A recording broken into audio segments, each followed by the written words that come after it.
Mr. President, we welcome the report of the Special Rapporteur on Contemporary Forms of Slavery that highlights an important dimension of the complicated phenomenon of modern-time slavery. It rightly states that bonded laborers are mostly from socially excluded groups, including indigenous people and minorities who suffer additionally from discrimination and political disenfranchisement.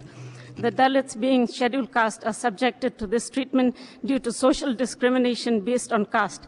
Though all members of the Dalit families are easy targets of bonded labor, Dalit children are common victims of bonded labor practices. When Dalit families become indebted to money lenders to pay for emergency health services or daily sustenance needs, Dalit children are often forced to work off these debts. And in case of non-compliance, debts can also be transformed from generation to generation, with sons inheriting their father's debts. They are never paid enough money to pay back the debts and break free from their labor obligations.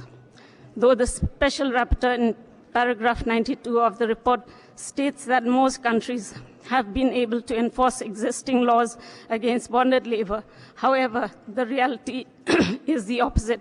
No progress has been achieved in implementing domestic anti-discrimination laws and scheduled caste provisions in particular.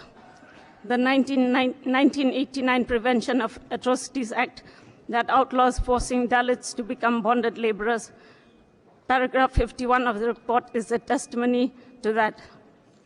Despite portraying a pluralist image outside, certain countries are in clear violation of the relevant UN instruments and the 1958 International Labour Organization Convention, among other global agreements.